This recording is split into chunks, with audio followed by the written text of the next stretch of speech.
Good morning, good evening, whatever time you're listening. Welcome to another episode of The Practical People, Pandemic Edition. Today with me, I have a guest that I'm very excited to talk to. I've been wanting to talk to him for a very long time.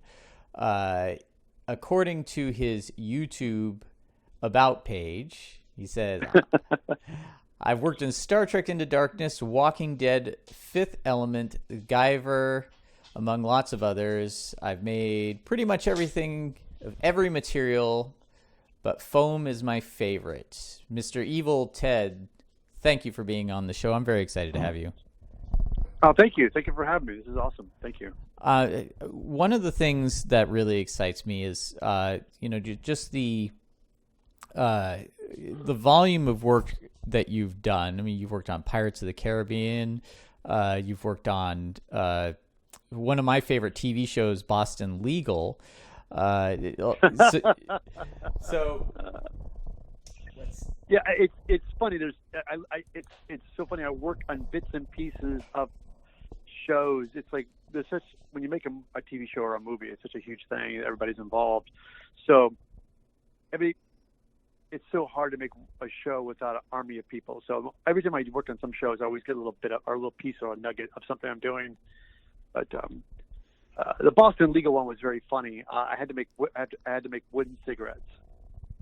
Oh, interesting. Wooden cigarettes? Was it for like a gag, or it was just It's a character in the show. One of the lawyers, he found that he always could do better when he was smoking, but he quit smoking. But when he was in trial or doing his case, he needed a cigarette in his hand. But since he quit smoking, he had wooden cigarettes, so he could hold them, pull on them, puff on them. So he had the rhythmic, because he had the muscle memory of doing it without smoking. So it was actually a character in the show that had this thing. So we made wooden cigarettes for him. And that was my task, is to make these wooden cigarettes. So. Oh, that's pretty cool. I'd imagine that you get asked to do all sorts of unusual things because, I mean, like I said, Pirates of the Caribbean, people can go, oh, you must have done, this amazing thing. But if you say, or you do music videos as well. Like you've done a lot of work for Rob Zombie and, shows like Boardwalk Empire and Walking Dead, Mad Men. Yep. So I'd imagine you must kind of be like a go-to guy for, we need this thing and we don't know where to get it, but I bet Ted can get it for us or figure out a way. I've worked for many shops. What it usually is I am a gun for hire. I work at a shop, and I spent a good majority of my life, 15 years, I worked at a lot of shops, but 15 years I worked at HPR, which is Hand Prop Room. And that's where I got a big majority of all, toward the end of my career, a lot of the television work and movie work we did props for shows. And a lot of times, anything sci-fi or something absurd is you can't grab off a shelf. Because a prop house, every time you watch a TV show, people don't realize they don't shoot at people's houses. They build sets. And then our department's job is to go out and get furniture and chairs and tables and beds. And so they decorate these rooms. So they make them, so they have to rent. They don't buy that stuff. They mostly rent it. And usually with us in the fabrication department at the prop house, it always involves something that they can't grab off a shelf. Or if they do grab it off the shelf, they need like a rubber one or a stunt one. So our biggest show, which did the majority of a lot of crazy work, was Malcolm in the Middle, when that show was on. Oh, yeah. We used to make so much crazy, absurd stuff, and the show was such a success, and it had so much money, they didn't care. They would go, we want this, we need it by next week, and go. So we just would make crazy stuff. My favorite one was, so again, when people watch the show, you don't realize that most of the stuff you think is off-the-shelf items, but they're not. In Malcolm in the Middle, they ordered these massive deep dish pizzas. So they needed pizza boxes to show up at this doorstep, and they're these super deep dish pizzas. So these boxes had to be big, thick boxes, like a pizza box, but instead of being like almost a half an inch or an inch, they wanted like 2.5 to 3 inches on the edge of these boxes. So my boss goes, Ted, we need these boxes. And they just threw a pizza box at me and go, make them. And I'm like, oh, okay. So I literally took a pizza box And you don't realize this. Pizza boxes are die cut on a machine. It's a sheet of cardboard. A machine cuts it once, Mm-hmm. and then you fold it. And the mathematics, science that went into making a pizza box, when you unfold one, it's pretty impressive how well they're made engineering wise. So I literally took the pizza box, traced it out, and added the inches on the side, but then I had to figure out the math of like, okay, if this hole goes here, then I have to make a hole here, and I would actually sit there with cardboard and cut them with a straight edge and an X-Acto knife, and cut them and crease them from behind to make them look like they're factory folded, but they're not. They're handmade. So you do all this stuff, and you have a day to do it. It's just stressful, and you crank them out, and then you do it, and the graphic sticks a label on them, boom, done, and out the door it goes. And we would do stuff like that almost on a daily, weekly basis, just with crazy stuff. Now, that is really impressive to me because I'm one of these people that watches that show on Science Channel, How It's Made. And right.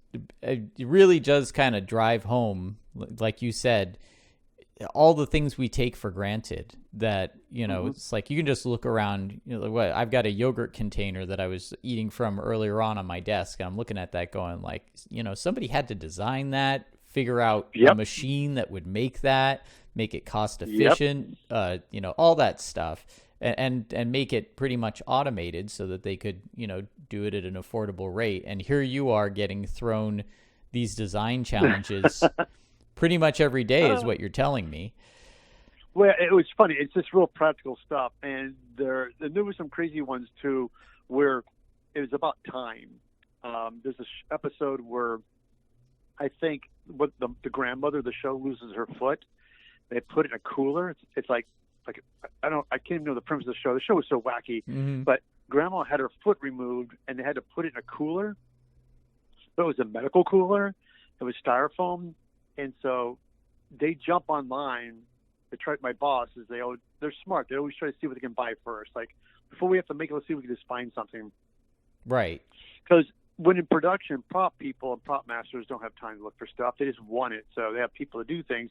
So they call the nearest prop house and say, hey, do you guys have this? So we do our looking. And my boss was like, we need a styrofoam container tomorrow. And so, and immediately they come to me like, Ted. I'm like, okay. So literally what I did was they got me sheets of styrofoam. And if you ever see really medical grade cooler styrofoam ones, they're rounded on the corners. They're not square. They don't look like the coolers you can get at like at a sporting goods store. They're actually these weird kind of cool looking ones. So I literally just took one, and you can't glue styrofoam like with super glue or spray glue. You have to use caulk. So I got this quick seal caulk from Home Depot, and it takes hours to dry. So what I would do was I take toothpicks, I cut the box, assembled it, did it with quick seal, pushed it together with toothpicks, and strapped it together with saran wrap because you couldn't put tape on it, because you put tape on it would pull off the texture of the styrofoam. Right. But you had to hold it together. So I built the box, and I wrapped it really tight with saran wrap and put it out in the sun for roughly about an hour. So it was firm enough to work with, but not too hard to deliver a set. So when I took sanding paper, I took sandpaper and just rounded the edges with sandpaper. And you start with, just like anything, you start with a rough grit, medium grit, burn. I sand it down perfectly and had a lid fit inside of the other lid. And by the end of the day, I let it sit overnight. So tomorrow morning when they came and picked it up, the silicone was dry, and they took it to set. And that was like a one-day wonder. It sounds very satisfying as well. You know, it's just like to be. I mean, and a lot of special effects in general is problem solving. You know, so to get. No, it was boot camp. I always tell people, and I talk about it. I get a lot of young people come down. I want to work in the movie business and blah blah blah. And I always tell them, I worked in a lot of stuff, but I learned so much in the 15 years I worked at the prop house. I learned from other people, and I also learned the necessities and mother of invention, and that they would come to us with these crazy ideas, or they need something so fast, and our bosses would just look at us and go, "Figure it out." And that was the job. It was like, and that goes back to I worked with when I first moved up to California. It was 1989, and I was very fortunate to meet some of these amazing effects guys. I met Steve Wang when I just moved out here. I was 25 years old. I met Steve Wang, I met Matt Rose, Eddie Yang. These guys were like huge in the makeup and sculpting industry. And just being around these guys and just seeing their work ethic and how they design things and how they approach things. And this was they were wrapping up on Gremlins 2 at the time. Whew. And Steve, it just shows you where I was at. I came out here and they were wrapping up on Gremlins 2. They're gearing up for Predator 2 or something like that. All stuff is like was happening. And I was in the heart of it, and I came out when there was just tons of work everywhere. But every shop, from the point on from working with these guys and hearing them tell stories, I found the secret to every shop. What they do is, like Stan Winston's or any shop, they'll meet with a producer, and the director would go, I want this and I want that. And they would just sit there and go, yeah, nod their head and say yes. And they come back to the shop and they turn to all the team of people and go, okay, how are we going to do this? They just drop it in you guys, drop in our laps. And, and it was funny because when Matt Rose told me the story about working on T2, Terminator, they want all this stuff. Oh yeah, we want this. And Jim Cameron was smart. He wanted something he knew he could do digitally. Because digital, you have to understand, CG, people don't realize this, digital was in its infancy. It was like really brand new. And ILM just started doing it. And he just did the water tentacle from The Abyss. Yeah, I remember that. So he wanted to do the liquid Terminator, but he realized it takes months and months to do these shots. So Jim storyboarded what he could use the digital effects only. So there's a lot of shots that actually had to be digital just because of time and money. So the only shots he knew he couldn't, like the guy when T-1000 walked through the bars, had to be liquid. Right. It had to be CG. When he walked out of the fire, it had to be CG. When he melted into a pool, he was CG. When his bullet wounds would heal and he got off the ground, that's a dog alarm. Yeah. Sorry, the mailman's going by, so it's like, but it's okay. No, he's just part of our studio audience. Got it. So Jim was smart enough to know that, and so he plotted this stuff. And so he shot stuff out of sequence. He shot all the plate shots, anything that involved CG, he shot first. So while he shot all that stuff first in production, and so while he was shooting the rest of the movie, those guys at ILM had those shots. So he went to Stan Winston's for all this stuff that had to be practical. And these guys came up with some really great gags. Robert Patrick would run, and Arnold to start shooting with guns, and he had these little chrome bullet hits that would pop out in his body. Right. Yeah. And those were practical. Those popped out. They actually popped out. Robert Patrick wore a vest that had a little bit of clearance and holes in them. So when they hit, they had a little electronic thing they would hit, they would pop out. And I know the makeup guys were kind of bent because Robert Patrick sold the bullet hits so well. So when he would get shot, he would jerk his body. And so he knew where they were going off, so he'd jerk. And the effects guys were like, oh, crap, you can barely see them because Robert Patrick's moving when he gets hit. Yeah. From the impact of the bullet. They said if he actually stood a little bit still, you'd see them pop out. And when you watch the movie, it's cool because he's running after them, and he's on body. He is taking hits, and you see them appear on his body. It's pretty cool. But, again, it's just they came to Stan's guys, and he said, yeah, to Jim Cameron, and turned around to these guys going, how are we going to do this? And these guys just figured it out. Yeah, I remember interviewing Shannon Shea about those, and one of my favorite practical gags for the T-1000 was when they got Linda Hamilton's twin, and they blew a hole in her. And Shannon said that they had created a fake chest that was sized to it extended out, and then it was sized in a way that the camera lens would compress that with the actor. So they were able to blow this hole in it that went deep down, and with the forced perspective, they managed to create a hole that you could actually visually, it looked like you could reach inside of her, and it was completely practical. Right. I absolutely love stuff like that. And one of the things that I'm really happy that you mentioned is just planning for shots, creating effects that if you plan, people may look at them and go, this is never going to work. But if you plan the angle you're going to shoot them at, how you're going to light Right. them, how you're going to edit it, it works perfectly, which is something that I find a lot of younger filmmakers don't quite understand. You know, I remember Tom Woodruff talking about when they did an effect for the Thing prequel where he was standing behind the effect, operating it, and it looked great from where they planned to shoot it, but the digital guys were like walking around it going, well, if you look at it at this angle, you can see. And he's like, but yeah, we didn't design it to shoot from that angle. We designed to shoot it from this other angle. So why are you hassling us? Yeah.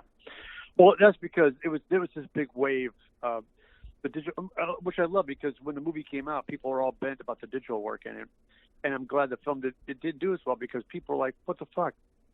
And so it's just the thing where it's best way I always describe CG. It's a great tool. It's a hammer. It's a wonderful hammer, and you can pound in nails with a hammer. You know what else you can do with a hammer? That's it. It's a great tool, but you can't do everything with a hammer. It's a wonderful tool, but it's a right tool for the right job. And what happened was, when digital came out, it's a great tool, and they just tried to use it for everything. Oh, we'll just do everything digital. Like, no. It's a hammer, people. It pounds in nails really good, but you can't do any detail work with a hammer. You can't sand with a hammer. You can't file with a hammer. You know, it's like, it's a hammer. And CG is a hammer. It's a tool that does one thing really well, but don't do it for everything. And they just went rampant with it. Yeah, it's a shame, because the early CG people realized that too. You could see, like in Jurassic Park, they knew its limitations, and so they really tried to work within them. And then I watched another film recently called The Relic, which came out in the 90s, that Stan Winston also did.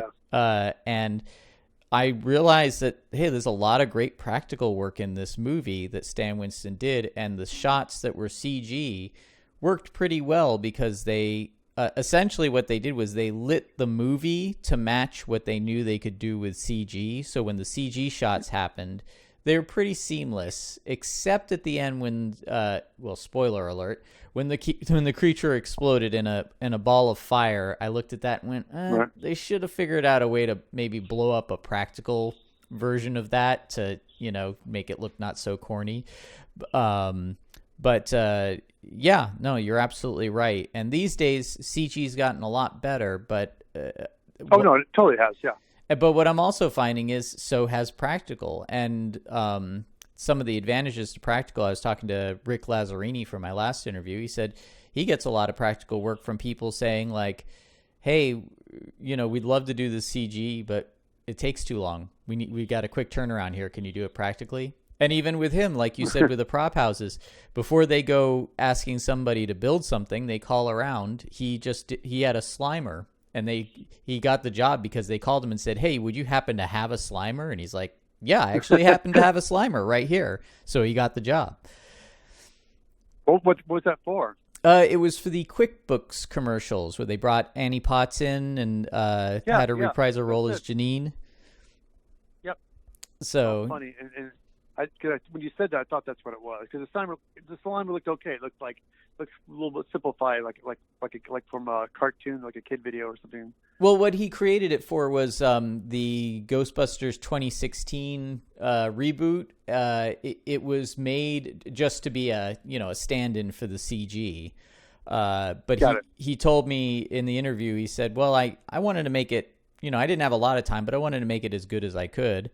And so when they called me up, I had it on hand, and I got work out of that. So great. So it's I guess the lesson is, keep your effects, because these days, you can reuse them. A lot of people do you store props? Do you store your stuff? Oh and my have it on God. hand? I wish I could. No, I have I recently got married and have a lovely wife and 2 daughters and 2 dogs and 4 cats.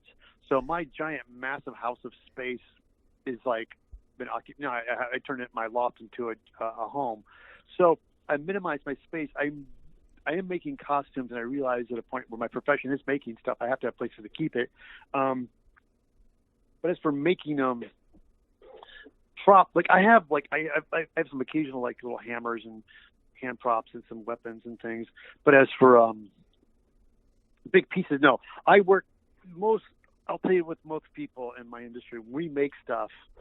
It's not for us. Like all the times when I worked for the 15 years I worked for the prop house, once it's made, it's theirs. The people, the production pays for it. We make it, it's gone. There's some things we wheel and deal with that's pretty practical. Like if we make something for a high-tech looking gun or a working gun or a prop, something like that, we'll make it for them with the intention when the movie's done, we get it back. There's some things that we know the prop house can rent down the road or something like that. If there's something signature from a movie that's like for example, like a RoboCop something, you can't make a RoboCop gun and expect to rent that thing all the time because that's Right. going to be his gun. So there's certain things, yeah. But overall, everything I pretty much make, once I make it and it's built, it's gone. It's not really mine anymore. So. Well, there's a lot of things that excite me about what you're doing right now. You have your own YouTube channel where you teach. Yes, sir. And you have a website where you can sign up, you can become a member, and you can download patterns. You sell patterns too. Yes, I do. It's funny because that's been a majority of my income right now.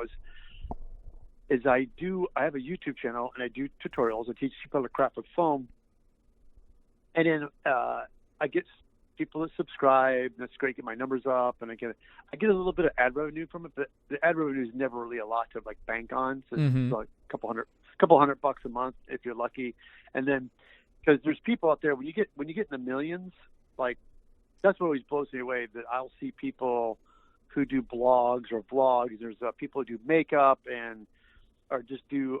I have one of my friends who's a woodworker, and he's fantastic, and he's remodeling his home. So he's documenting, I like to make stuff. He makes great videos, and he's got like 3 million. Now, when you get $3 million people watching your channel, and you do something every other week, yeah, you're going to make some money from your ads. But I started off doing that, and then I just started making patterns in my shop. I sell those. I have an affiliation with Amazon, so when people shop through my Amazon links, helps me. And I always tell people, just honestly, like, hey, if you like what I'm doing and you want to keep the ship going, just shop through my links and buy some patterns. It really helps. Yeah, I do the same thing. I have affiliate links for my channel as well, although I don't have quite as many followers as you do. But I'm interested in, your followers and the people that sign up for your site. I know you've got a lot of cosplayers. Yes. I imagine also aspiring filmmakers. What do you see in the community out there at the moment? Is it, it seems like a very positive situation with what you're doing. There's a lot of creativity and a lot of people creating their own things. Yeah. Right. And I won't lie. I see stuff like that. I see these kids in the garage making movie quality costumes. I would sit there and see something like, I look and I roll my eyes and like, I'm a hack. I'm over. I'm done. Like, what am I doing? It's like, I got this kid who has no formal training or in the industry, but yet he's making this amazing stuff in his house just because he loves it. And he puts the attention to detail into everything because he's all about the detail. And it's that sense of youth and excitement and passion that goes into building something. And when you worked in the movie industry as long as I do, sometimes it's like, that gets beat out of you a little bit because as you're building something and trying to put some into it, it's not your thing you're building, it's somebody else's thing, and they're screaming at you to make it go faster. And after a while, it gets a little rough to do over a while. But it's like, there's an old saying where people say, hey, find something you love doing and you'll never work a day in your life. I'm like, here's the thing. There's a little bit of truth to that, but no matter how you slice it, work is work. Whether you're making it for yourself or somebody else, sometimes you have to put work into something, and you do it long enough, it becomes work. But again, you're not. I guess it's basically just not pumping gas or sitting in a cubicle or working a retail job. It's definitely a lot. I won't lie that the work, even when it gets hard, and I always have to remind myself that I love what I do. The one thing that people have told me about, which is absolutely true, that once you start working for yourself, when I worked for the prop house, I would work like 8 hours a day. I'd show up at 7 o'clock, leave at 4, and sometimes you work a little bit over on certain projects. But by the time I come home, you hit that ground running from the time you show up, clock in, and work. They get every minute out of you of what you're there to do. You work your butt off. And so when I come home, the last thing I do was do something creative because I built all day or all week. Mm-hmm. So on the weekends, which is drinking or partying with my friends or playing games or going out. And so I kind of lost my creative edge in the sense of I was getting my skills honed at the prop shop, but I wasn't really making stuff for myself. And I started doing that when I had some time off, and it really got me fired back up again. When I started doing YouTube and all the fans were asking for certain things or looking for more videos, it revitalized the fun for me again. It brought the passion and the fun back. So in some ways, I have to thank my fan base for bringing the joy back to building. But I always tell them, like, the key is not talent. They always say, "Oh, Ted, you're so talented, and you make it look so easy." I said, that's just because I've been doing it long enough. If you have the passion to do something, you will do it. I have plenty of friends who are really talented, but they're lazy, Mm-hmm. And they don't do as much. And I know somebody who's not as nearly as talented as they are that do more work because they have passion. So I'm just telling everybody, passion overrides talent. So when people call them, "Oh, I'm not good enough, I'm not talented enough to make it," I don't have the ability to do that. If you want to do it, that's the first step. So. This brings me to something that when you and I were talking before we were recording last time, Yes. you said something that really resonated with me. It's, I know people who are super talented, but yeah, they've been working on their their great novel or whatever for ages. Or back when I was drawing comic books, it's like, somebody would write me a story and I draw the first episode and I'd be like, okay, where's episode 2? I think I'm going to move on to something else. It's like, geez, and then they wonder why when the next time they come back, you're not as excited to work with them, because I want to finish stuff. And I think I tell people now, even if it's turning out terrible, or if you're halfway through and you're like, this isn't going at all how I wanted it to go, I think it's important to finish it anyway. It's because it's better to have. No, exactly. Yeah, go ahead. No, sorry. No, you I was just confirming you. You're absolutely right. I had a friend when I was growing up in St. Louis, and he was actually a very natural, gifted filmmaker. He made short films. He actually shot on film in Super 8, and like he would cut stuff, and we would do stuff together. And it all started in college. He made a remake, like his own little version of Clockwork Orange.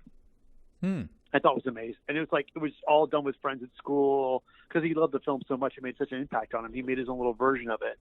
And then, of course, like anybody, World Warrior and Mad Max, he started making his own post-apocalyptic movies and stuff. And they were just,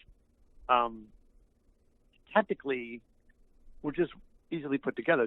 Were just simple narrative, storytelling through pictures, and they were simple. And I followed it, like, oh, these are really good. And he was really good at the shots and this and that. And he shot, and there was some time he started shooting some stuff without me with some friends, and he showed me like a rough cut of something. It was this weird avant-garde black and white thing. I was just like, oh my God, like it was some of the best work he ever did. And then, like, well, whatever happened to that? I don't know. It seems predictable and kind of blah blah blah. I'm like, well, are you gonna finish that? Yeah, I don't know. And he lost his momentum. And I was so excited about it for him. I kept trying to build a fire under him. I finally realized you can't make people do something unless they want to do it.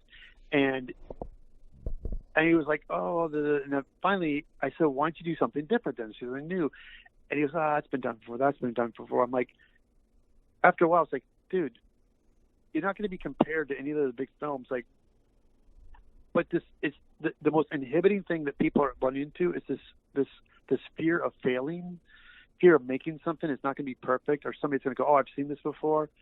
And I want to say, who fucking cares? It's like, if you stop and don't make something because you feel like somebody else is going to do it, or you're afraid of failing, you're never going to gauge anywhere. Everybody has this huge thing about just desperately, it's not going to look like I want it to be. And I always keep telling you, that's the best wiring you can have, is to know something's not right. And that's what makes people push to be better. If you make something and go, ooh, that's not right, like there's two levels. You can give up, or you can keep moving forward, or move on, or fix what you're working on. But the thing is, you have that wiring in your body enough to know that something's not right. That's great, because some people look at it, oh, it looks great. I have people like, oh, I'll make something that I think it's okay, but it could be better. And you have somebody else who sees it the first time go, this is amazing, and that's great. But if I see something wrong with it, then I can do one or two things. I can either fix it or make it better and move on. But it's about moving up in your evolutionary creative ladder. Yes. And at that point, that's what you have to be. And if you have the ability to know something's not right with it, but other people like it, that means that you're pushing for better. You keep moving up. And I guess what my long-winded story is that my friend his filmmaking, he stopped. He just never did it ever again. And there's all these great things he could have done. He could have had great projects or films to show people or something to entertain us with. But he just, since it wasn't a masterpiece or it wasn't the 2001 Space Odyssey of his time or his creation, he just didn't want to do it. But it wasn't going to be a masterpiece or perfect, then he wasn't going to do it. And I just keep thinking, why'd you set your bar so high for failure? It's like, just the art of making something. Everything you make something, you learn from it. Well, if you don't make something, you don't learn. This is what I love so much about Roger Corman films is, Roger Corman knew that he wasn't out to make a masterpiece. He just wanted to make a piece of entertainment. And he didn't care if he was knocking off another movie. I mean, my favorite era of Roger Corman is the 80s, where he was producing Oh my God, me too. Galaxy of Terror and Battle Beyond the Stars, and he was doing all those really over-the-top sexy barbarian films, and it's like getting David Carradine to essentially do Yojimbo or Fistful of Dollars, depending on what your movie watching background is, as a barbarian, right. Sword and sorcery, and all these great actors and all these great directors came from Roger Corman. They got to use Roger Corman as their testing ground, and Roger Corman benefited from it. But, they never got hung up on thinking they were making a masterpiece, or, even it was Alec Gillis told me that James Cameron got hung up on his set work, and Roger Corman just said, these sets are done or you'll be fired. He was just really gave him that push. And as a result, are they masterpieces? No. But a lot of the people that worked on them went on to make their masterpieces from what they learned. And Roger Corman's films, no matter how good or bad you think they are, they're always entertaining. Just always entertaining. Yeah, they're done. They're completed. And you're absolutely right. There's a part where you have to pull the plug. And I've heard many stories. There's a great DVD. They finally released the DVD of Galaxy of Terror, and they interview everybody and tell the whole story about Jim. And how Jim came in just as a grunt helping build stuff, and everything he would get involved, it would just take over. He'd just start doing it. And they got to the point where it's fine, let him do it. Like, we're paying this kid next to nothing, but he shows up every day and works. He's the first one here and the last one to leave. And he was the one that gave that look to everything and the production value. You're right. Jim is a perfectionist, and that's what makes his career. But there's something to be said. You learn really quickly. I had a friend from New Zealand who worked with Jim Cameron on Avatar. And he talked about how he thought Jim was just completely unprofessional, how he screamed at everybody. He'd get really mad, upset, and scream. And I said, true. I don't agree with his tactics so much, but you got to understand something too, is that you can't get stuff done being a nice guy. And especially in the movie industry, when you got that much pressure on your back. I wrote and directed a film called Guardian of the Realm. It was an independent film. Had friends in the Midwest who came into some money and wanted to be producers. And they asked if they had an idea for a script, and I did at the time. And then as I started looking at my script, I realized this script's way too big and crazy, so I'm going to write something a little bit more doable. So as I'm rewriting the script and pulling the show together from script to concept to set building and prop making, I had 50 people. I had 50 people who basically was my director of photography, his crew, my art department, my makeup people. And you find out really quickly how maddening it is when you have people and you have very little time, very little money. And when you ask for something, they go, yeah. Everybody says yes. Mm-hmm. Hey, can we do this, and this? They go, yes. And you walk away, you come back, and guess it's not done. and then they all look at you like you're a madman when you lose your shit. It's like, hey, I need this thing set up for tomorrow. And they go, yeah, and you show up and it's not done. Well, blah, blah. They're like, no, God damn it. It's like, and so within the first week, I turned into Jim Cameron. I was like, I snapped. And what happened was it took one day of me snapping that made everybody pulled together and freaked out because I was such a nice guy that they realized, oh shit, Ted's mad. Like, he's really mad. Like, what the fuck happened? And so from that point on, it rattled them. And so, and then everything ran smoothly after that. It took me to have a meltdown because everybody was having a good time. Everybody's partying. Everybody liked each other. Everybody's having a great time. I said, yeah, but this is not a fucking party. This is a movie, and we have to get it made. You can talk to each other, but you've got to do your work.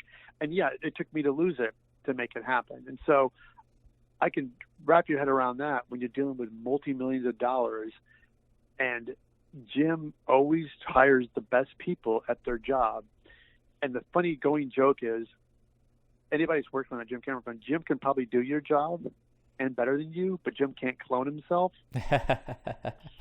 So he has to hire somebody, but he's such a perfectionist that he knows everything about cameras, lenses, effects, visual, costume, wardrobe, because he started from the bottom up. Jim Cameron wasn't started as a filmmaker. He started as a prop maker, costume maker. This guy worked his way up, so he knows every aspect of something.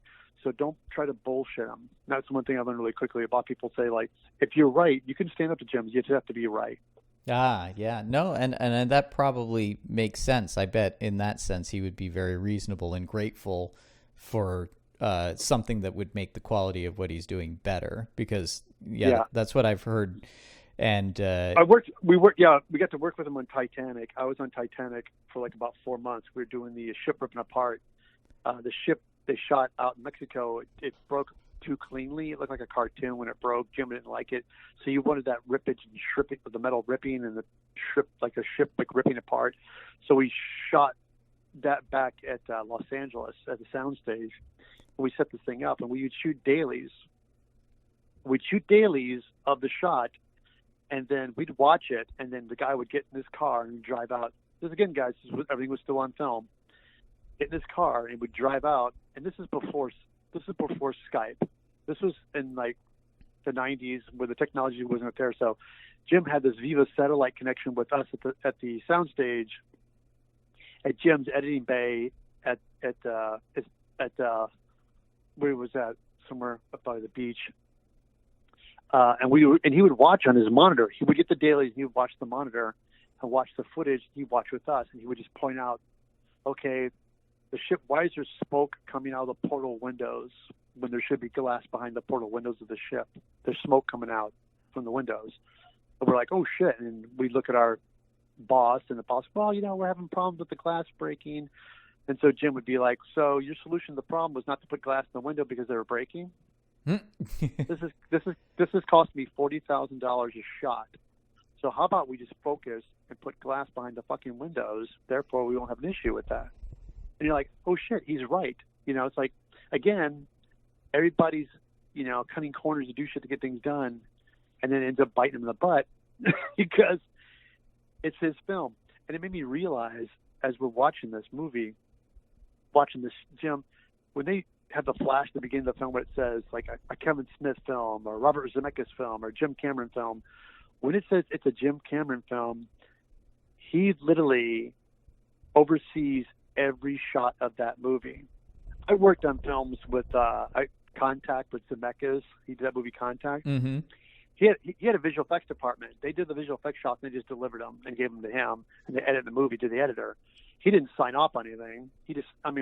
I'm sure he looked at things and said, yeah, it's good. But with Jim Cameron, every shot he has to look at and sign off on. It was amazing. Yeah, it's actually amazing to me when I hear about directors who just kind of go like, yeah, that's fine. With Contact, which is a movie I love, I do, but the scene where she meets the aliens, I always look at that and go, ooh, they should have spent a little more time developing the look for that because it looks. Not only that, the ending was. I know that I worked in that film. I was super pumped, and when I saw it, I loved the whole movie until the very weird hippie new age ending. I was very kind of like, I'm not familiar with the book. I know a lot of people. Carl Sagan is a big, it's like he's a big atheist. He doesn't believe in God. He believes in science, and the whole thing, and the whole movie's big focus about having faith. And it was like, yeah, but that's not really his message. And the other thing too was kind of weird was that in the movie, she had a headset recorder with a video recorder on her head, Mm-hmm. and she was only gone for mere seconds. But then yet the video footage thing on her head like played for like hours. And they make a little throwaway line at the end, like, well, they pretty much humiliate her publicly and talk about how it's all in her head, it's all imagination. But them as the government knew for a fact that she had recorded footage in her helmet, and they couldn't explain that. And it was a throwaway line at the very end. Like, Yeah, explain that. that was frustrating like, too. I was like, what? Really? That you're just gonna throw it away?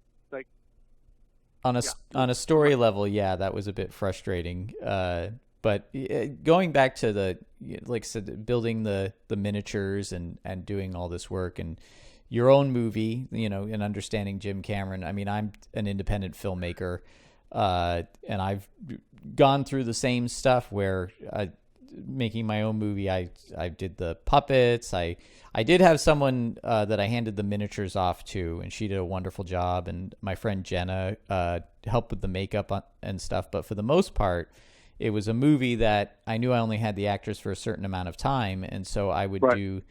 I essentially wrote a script around the idea of how long I had these actors for, and then creating a bunch of second unit around them that would help tell the story, so that I could go on my own, for however long I needed, and build stuff and shoot it, light it, throw it away because it wasn't anything like what I wanted, do it again. And it kind of makes me. It makes me wonder on a couple of levels. One is, what kind of director would I be on a big Hollywood set if I ever got a gig like that? And on the other hand,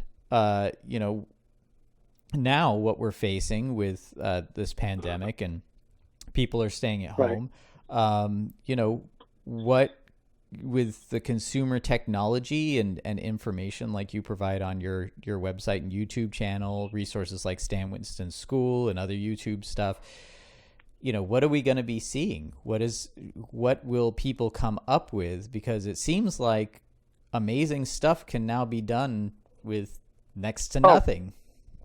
Yeah, here's the exciting thing with the digital age is, like I said, I think we talked about this before when making movies, that when I made my film, I was on the cusp of just before the DVD collapsed.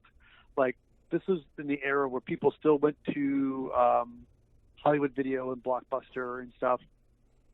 And so when I sold my movie, which was a struggle in its own right, we made the film, and as soon as production companies find out it was digital, they didn't want to look at it, because this was in the age of where digital and film was still the best. It was the purest. And digital was television was starting to shoot with digital technology. TV was really embracing digital because of the turnaround was so fast. They loved it.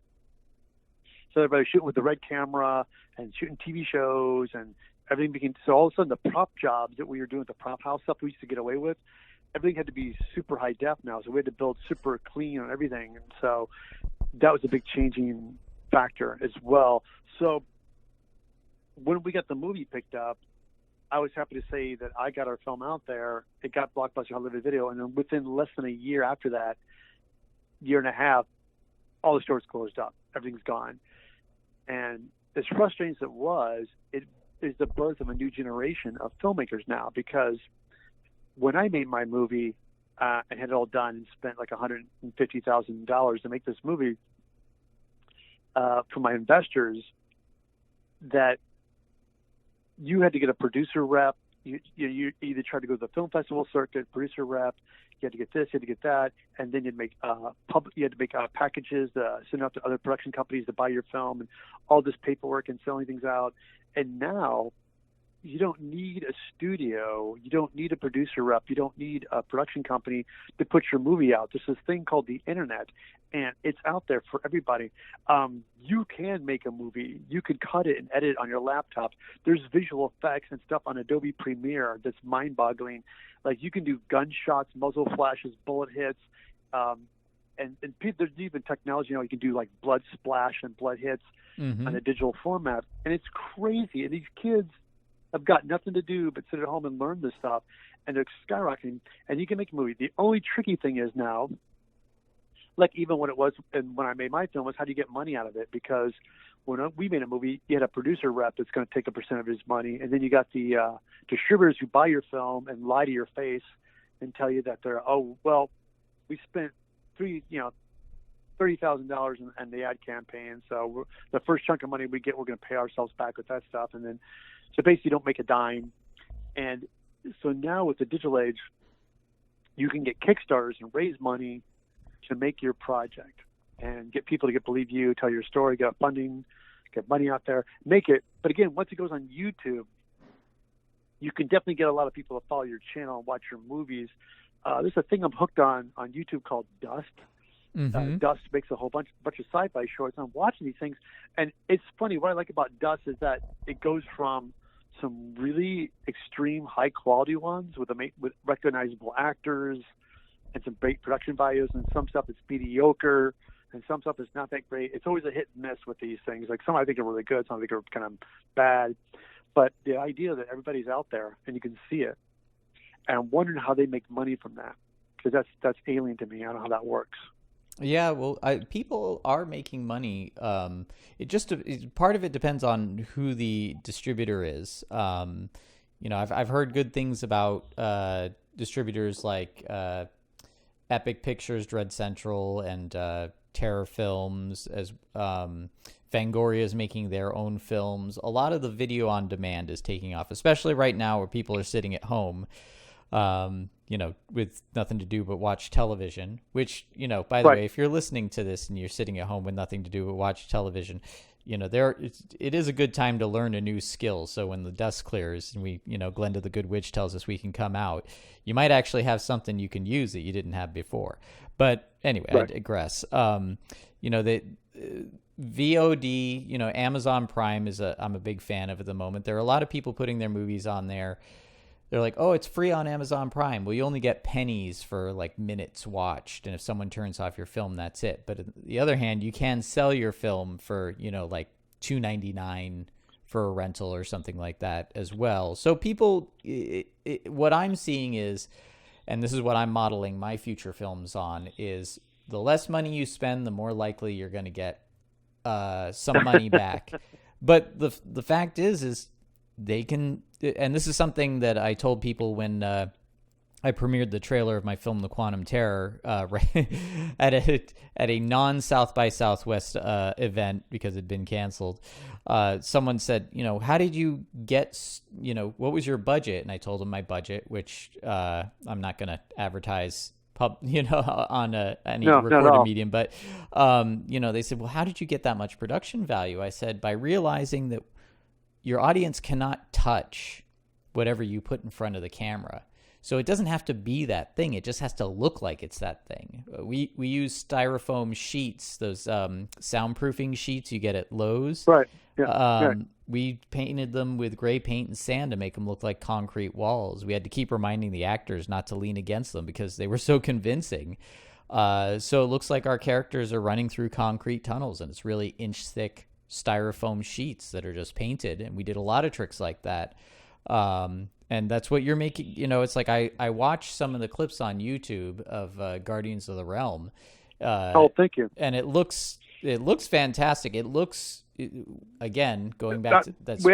We had people think it was $1 million. We thought it was $1 million production, and the only reason it was $1 million production is because I shot in Los Angeles, so I was able to pull in my favors, and my DP, my director of photography, and his team shoot feature films and television. So they're all dialed in how to light stuff and how to shoot stuff.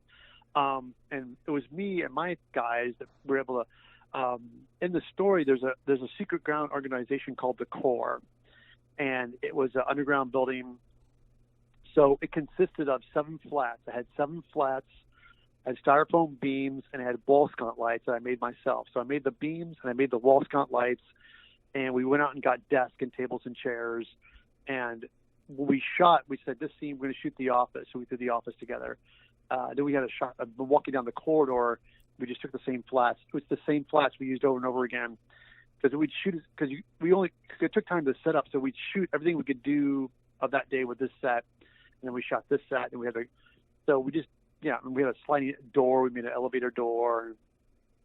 So when you watch that show, it literally looks like they're somewhere underground, and it's just the same 7 flats we used over and over again. And that's what Alec Gillis would call sweat equity as well. You put your time and your skill into getting the most out of spaces and materials, and it pays off. It's watching the clips that I saw too. I was again going to the spirit of Roger Corman. There were some shots where I was going like, "Oh, that's just so awesome." You guys got a great demon in there. Did you fabricate that demon? Yes. It was myself and my friend Wyatt. Here's you want to talk pulling punches. There was a TV show called Earth 2. Yes, I remember that show. I never watched it, but I remember it. There were these there in the show. There's a planet and it had all different kinds of alien races on it. They crash on this planet, and there's these underground dweller creatures. I think you first think they're enemies, but they actually be good guys. I like the show, but it never got picked up. Worked, but Todd Tucker had an old suit. He just gave it to me. It was a foam creature suit. It was kind of old and falling apart, but it had arms and legs, and the torso it was kind of like needed a little bit of work. And so I took that suit, fabricated it, and my friend Wyatt sculpted the head. He sculpted the head. I fabricated the hands. He made the head. We dirtied the body up, and he painted it. And we stuck fur all over it, and it was a creature we did together. And there was a big demon warrior that I built out of foam. He had like a gold armor, so I built that character. And it's crazy what we tried to do. Did you do any miniatures or fourth perspective shots? Oh yeah, tons. We did a shot. We did a miniature LA downtown, and it's so seamless that when you watch the movie, nobody flinches. We did a lot of screenings with it, and we just giggle when we're shooting it, and knowing that it's miniatures. There's a shot where he's looking down the alleys, and the reason people don't think they're miniatures is because we were shooting in LA, and digital technology we only could shoot so much at night. We found the camera, it's too dark to shoot at night.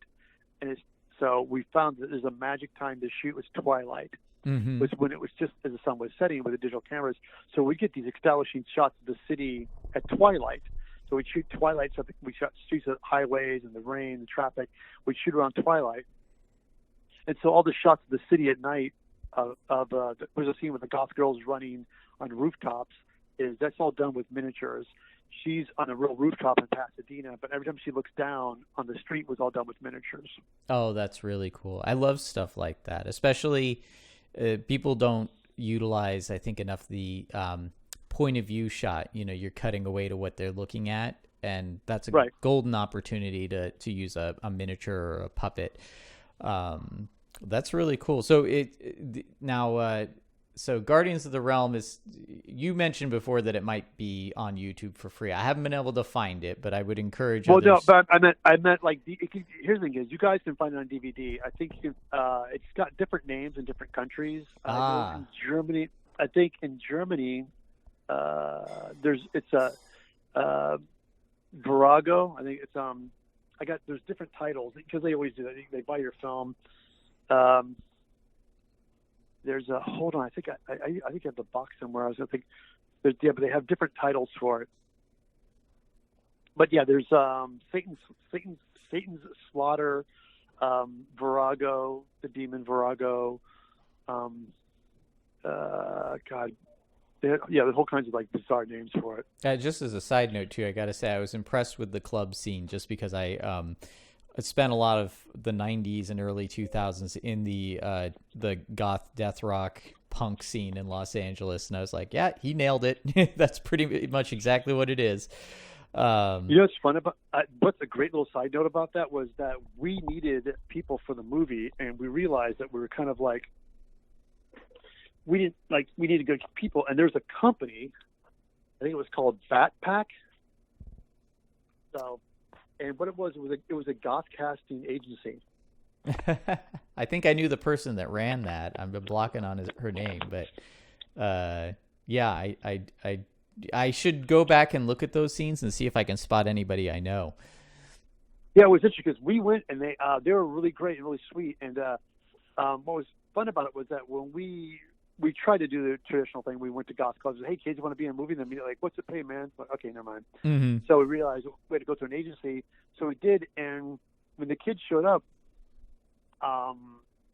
they had a whole bunch of them. They all showed up. And what was interesting was they were just tickled that they had a place to sit. We had food and snacks and drinks for them. They're just like, what? This is for us? And I finally realized, oh yeah, that's because they work the real extra system in Hollywood. And if people don't know this, if you're an extra in Hollywood on any TV show, major motion picture TV show, you are treated like cattle, like garbage. You do not sit with actors. You have your own area. You have a bathroom, and they don't give you crap service. That's all for the other production people. You have the head people, the actors, and the crew. That's all theirs. If you're extras, you're way over there. And, yeah, it's really pretty bad, to be honest with you. They treat them like cattle.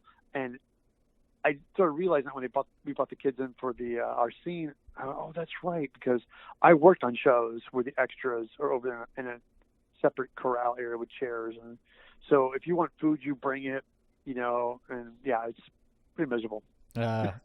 So are you, now that the technology, digital technology is 100% accepted in all delivery systems now, and Yep. you've had the experience of directing one movie and creating stuff. Have you ever had the bug to go back and do another one? Hell no. No. I'm done. Here's what my thing is. I found that I get my satisfaction from helping other people. The director filmmaker bug got squashed after making the first one, because my friend that wrote, we co-wrote together, my friend Wyatt and I both made the film, and he edited it, and we put it all together. And there's all these great books about how to make an independent film. And we both said they should write a book called. At the time we finished it, we said we want to write a book called "My Movie's Done, Now What?"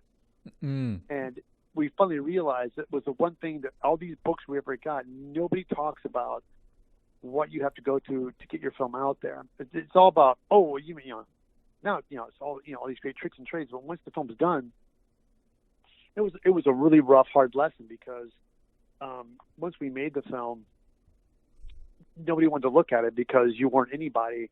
If you're an independent filmmaker, like, we don't know who the fuck you are. And so we finally realized that's what a producer rep does. And what a producer rep is, in a nutshell, is a lawyer.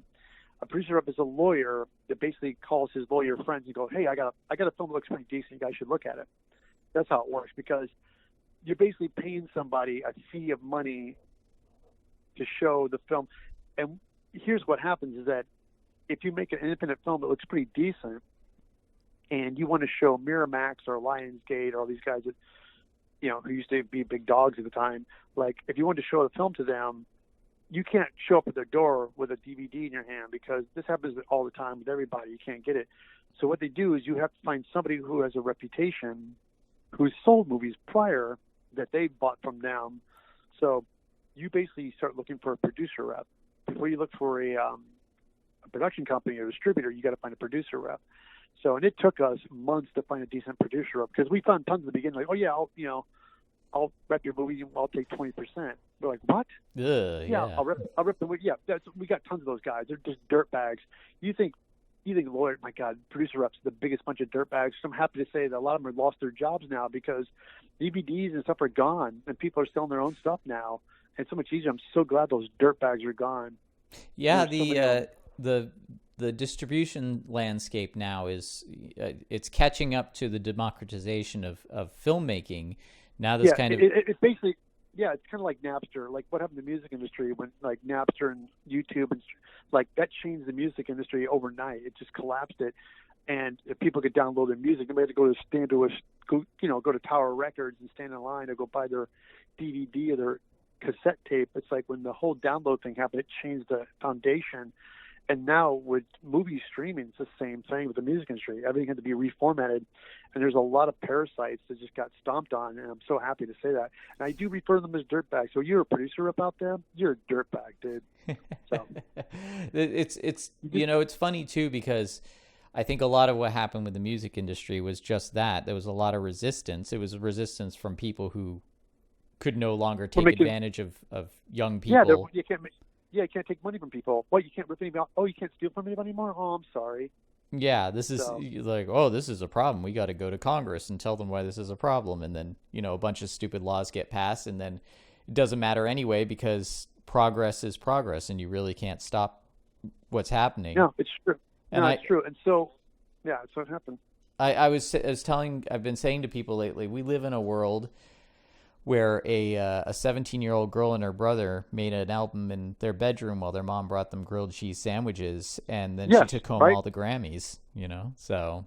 And it goes, because talent, again, what made them stick to it is that they're talented, and they wrote and they stuck to it. That's the one thing I always tell people, it's that sticking to it philosophy. Chris Rock made a great joke one time about, he took his, there's all these things about shopping for colleges.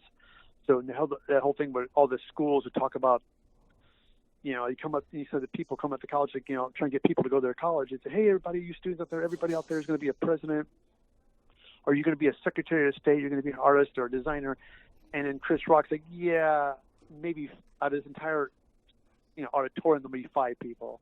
Most of you people are going to be plumbers, electricians, and construction workers. It's like, let's be serious. Like, there is people out there, and everybody's equal opportunity. Is just that there's going to be some plumbers and and some ditch diggers, because it's everything's. I guess it all flashes back to my father when I was a kid, and it didn't take until my 20s it sunk in when he kept telling me that school is offering you something. All you have to do is show up. They're trying to give you something. It's an education. You can have choices. You either can take it or leave it. But every day they're offering you something. They're not forcing it on you. They're offering it to you. If you take it, you can get something from it. If you don't, then the world's going to be a little tougher because nobody's forcing you to take this. So when I was in school, I won't lie, I wasn't that smart about it. I wasn't good at school. I was dyslexic. My brain was a little bit moving faster than it could half the time, and so I was very creative, but they didn't know how to deal with me. So my grades were not great in high school. So I got out and struggled and went to college and kind of stumbled through that. So I was never great at school. But he did say something that stuck with me, is that it is offered to you, and everything's out there for you. You just have to work and get it. And now with the internet and YouTube, my God, I just installed a shower head that I know 5 years ago I would have paid $100 to a plumber to install, but I got it. It was this newfangled shower head. It's got on YouTube, and sure enough, there's a video on how to do it. And I just watched the video, boom, shower head installed. And it's going to like that with everything and technology. It's a little bit of a learning curve, but if it's something you really want to do, you can get it, people, and you can learn it. It's crazy. And more stuff is being offered to us via the internet than ever before. You're absolutely right. Well, I think that's a great note to end the show on. I do want to keep you around for our after show, which is available to my Patreon supporters. I have been putting some of the after shows on my YouTube channel, but they're the ones from like a couple of years ago. So my Patreon supporters get like a little bit of the chatting afterwards, if you can hang around for that. Oh, definitely will. And I just want to wrap it up with, like, when you asked about making another film, and I kind of went on a tangent, which I have a tendency to do, is that how I get the satisfaction of the filmmaking thing without the headaches is that I help my other friends who are truly talented filmmakers. There's a guy named John Soares, and he did a movie called Danger Element. You guys can find this on YouTube. He's making Gingy, the Book of Lies. He's making a sequel to it, like a kind of sequel prequel, I think. He's such a natural, talented filmmaker. And after seeing him, it's kind of the same way I feel kids when they do cosplay and they're blowing me out of the water. I always feel like I'm just going to retire. That when I see John and his filmmaking abilities, he's got such a natural knack of how to shoot fight scenes, how to build up tension, how to shoot shots. And I'm watching this guy, and he's just a natural. And I'm thinking, why do I need to be a filmmaker when I'm a friend of one? So my thing is, I just take the passion for filmmaking, put it toward John's projects. So when John makes a film, anything he needs built, props, costume, weapons, visual effects, I'm on. So I just do that for him, and I get the satisfaction of being part of something without the headaches. That's great. And that's a good lesson too, because I think everybody finds the place that they find they have the most to offer. And Right. and when they find that place, it's also the most satisfying, because all the headaches of all the other stuff, like you talked about before, kind of slip Yeah. away, and you're in the purest form of what you want to be doing. Yep, it's great. I love it. So that it basically brings me back to the point when I saw Star Wars for the first time when I was a kid. You know, dating myself. I was 14 years old when Star Wars came out, and I just wanted to be that. I didn't know it was called filmmaking at the time. I was like, oh, I love it, costumes, props, and guns, pew pew, and dress up with my friends. And as years went on, the idea of working in the movie and doing costumes and props was just so out of my realm. Until I got older and started meeting people, I'm like, oh, wait a minute, this is doable. So, yeah, it's just that now, full circle, you get the idea of thinking you want to be a filmmaker, and you do it, and you realize, okay, maybe not for me. I still appreciate the art of it, but I'm going to leave it to guys who have a better passion for it than I do. My passion truly is to make stuff. Well, it overrides the directing aspect. You are certainly really great at it, and the hard work you've put into it really shows. So I'm gonna. Oh, thank you. You're welcome. You're very welcome. Thank you for being on the show. So it is the eviltedsmith.com. You can become a. Yes, that's it. You guys go to eviltedsmith.com. I have I have pictures and things I've worked on from previous movies. I have my movie list of things I've worked on. I have a mailing list. I do travel and do conventions sometimes, and when I do the conventions, I always bring 8x10s of all the monsters I played over the years and movies I've done. I played monsters, so it's always a fun time. In the 90s, I played a lot of movies, monsters. So. Well, I'm going to ask you about that in the after show. So I want to say, again, thank you for being on, and to my audience, thank you for listening. Okay, thank you so much for having me. Thank you.